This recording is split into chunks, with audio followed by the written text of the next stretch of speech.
Welcome to the Mr. Mishra Podcast. This is your host, Shreya Mishra. And this is a podcast where I mainly talk about books, but I think today I should start the episode by quoting Saurav Ganguly and his famous dialogue 20 years ago when he made the famous Pepsi commercial, where he asked the famous question, आप लोग मुझे भूले तो नहीं? I know it's been a long time since I uploaded my last episode, but you realize that a lot of things have happened in the past month. The most important one of them being that I got into a college. I got into the merit list of a college. The admission procedure isn't yet over, but I got into St. Xavier's College. Wow, it's even sounds so real, no? St. Xavier's College. So yeah, St. Xavier's College, a bit of flex, guys. And I shall be studying bachelor's of science in computer science, and if my marks are good enough, I would also be doing my honors in it. Okay, so yeah, that was the major thing which happened in this month. Also, I think in this month, no, not I think it did happen. Amit Kilhor, one of the most vocal UPSC teachers in online right now, he reposted my tweet, and that got viral. As of date, it has about 3.5k views, lot of reposts, lot of likes as well. Then Aman Jotwani, the chief intern of India Wants to Guess, the nation wants to guess. Oh my god, why did I fumble this up? Yeah, the nation wants to guess. Sorry, guys. Sorry, Mr. Jotwani. Sorry. He reshared my status, my story in Instagram in his story. So yeah, so this 1 month has been a bit on the brighter side for me, as well as on a bit on the downside as well. But why talk about downs? Okay, but in this 1 month, I think a lot of things happened in our society as well. And today I wouldn't like to talk about books, because I think books, of course, they hold relevance throughout. But few things have been happening in the society, and I think I should be talking about them.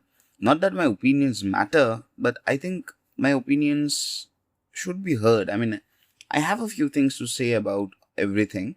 So, yeah, why not talk about them? So, I'd be taking 10 to 15 minutes of your time to give my opinions about a few things. One of them, of course, being the rupees 370 ka biryani case. What is interesting, I was trying to make this podcast a week ago, but I couldn't get the time.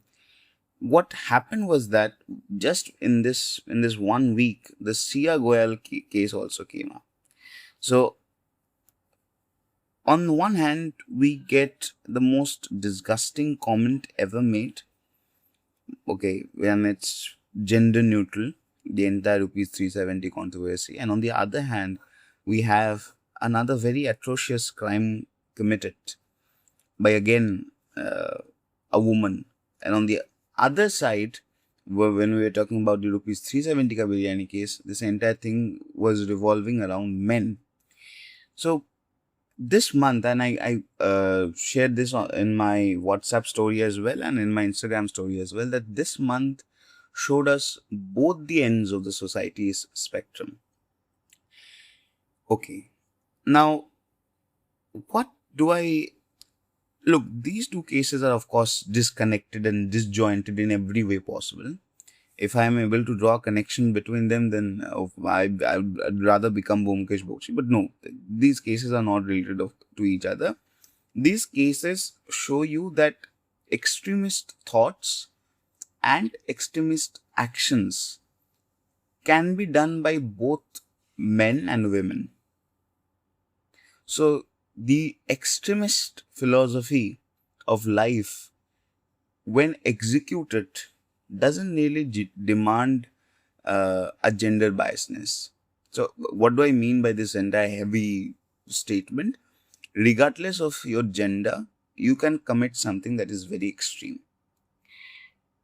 But I think it was not only about gender nowadays. I think if we are talking about all these issues, we must also talk a few things about the Gen Z as well. Me being, of course, one of the members of the Gen Z.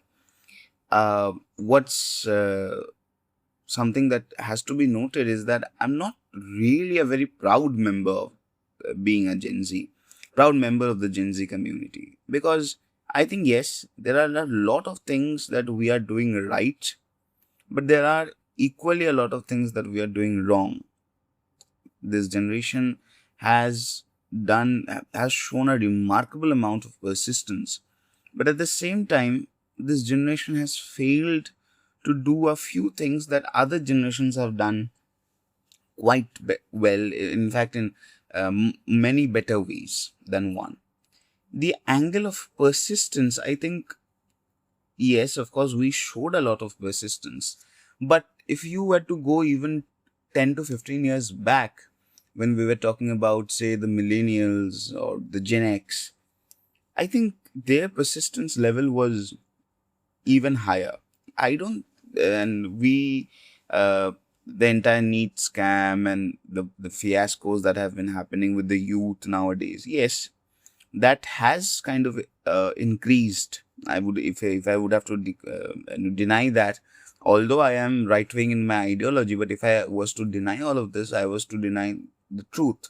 So let's not deny that the scams that have been happening and the betrayal that the youth has faced nowadays, I think that is quite higher. But when we are talking about persistence, let's not only talk about persistence shown towards institutions. I think social persistence and persistence comes with a very important virtue, and that is patience, right? I think one of the most important things that the Gen Z is missing nowadays is patience. And I'll give you a very very relatable example to understand this factor. See, nowadays we talk about things like situationships, basically being in a relationship but not being committed. Right? I think that is the best definition of a situationship. It was important. It was important to introduce this concept of situationship because a lot of times what happens is that we are not able to communicate our feelings properly. Uh, we do like somebody else, but maybe it's not that much intense of a liking. So the Gen Z comes up with a term called situationship. Do I support this or do I not support this? If I have to be very frank, I don't understand this concept of situationship. Um, the reason is very simple. If you don't feel that you can get committed to somebody, then I think there's no need of getting into a relationship, any kind of a relationship with that guy or a girl. Situationship is it sounds as if you're trying to have a backup plan, right?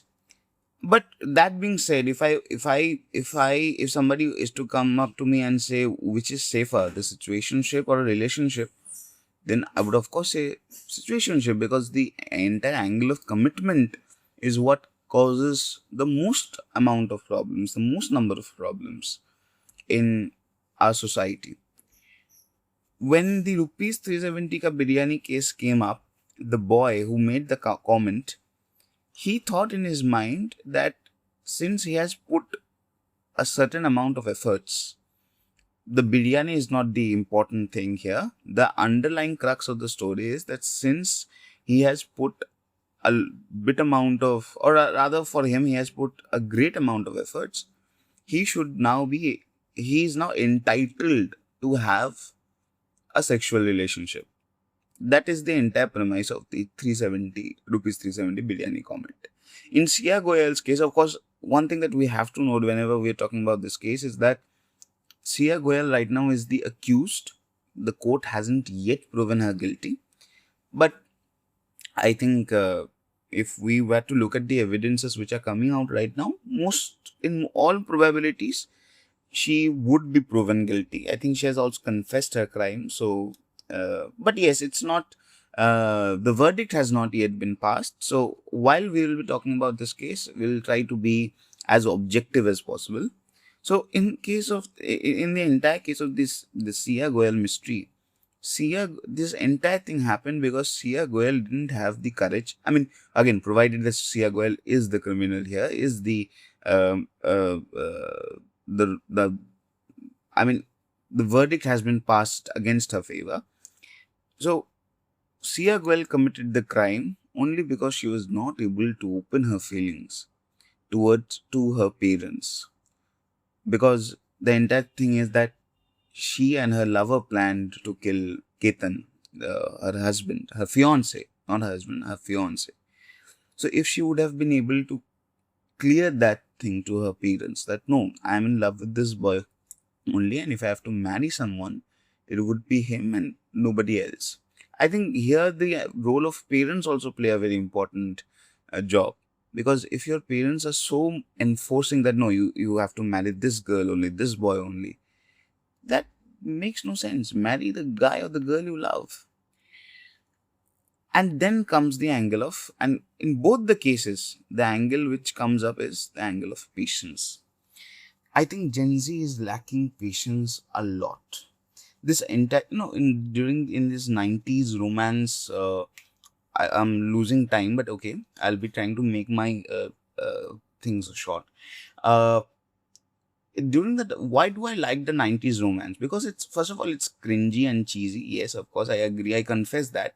But secondly, in 90s romances, the guy, generally, this is again a general story, the guy in love with the girl goes to the extreme, he puts in all his efforts in order to win his girl. Okay. And generally, being the 90s movies were all of them ended at hope. All of them told you that yes, if you are able to put in the right amount of efforts, you can get what you want. This is very important. Why do I ask people to read Paulo Coelho? Why do I ask people to read The Alchemist? Because it ends with hope. It tells you that if you have the courage and if you have the hope, if you have the courage to go for your dreams, to uh, pursue your dreams, and if you have the hope that okay, one day my dreams would be successful, I would be able to get my dreams, I would be able to achieve them, then you will be able to get closer to your dreams. There's no guarantee that you will be able to get it, you'll be able to live them, but uh, you'll be able to get closer to them. So I think, and this entire thing is all about persistence and patience that our generation is lacking.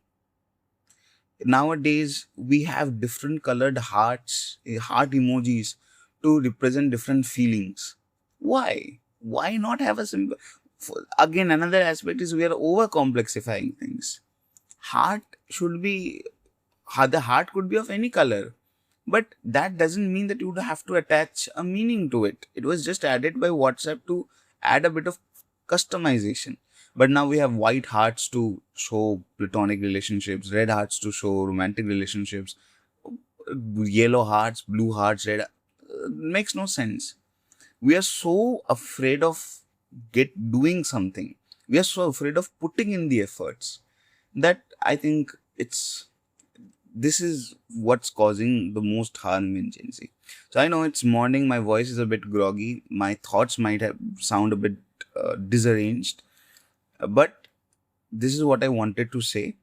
And if you want to tell me anything, just leave a comment. And the next month, when I'm going to come up with another episode of this podcast, I'm going to review a book. So don't worry. So today it was all. This was all. I hope you liked my podcast. Be able to please share. What am I telling? Please share, like, and subscribe to my channel. And hope we meet soon enough. Thank you.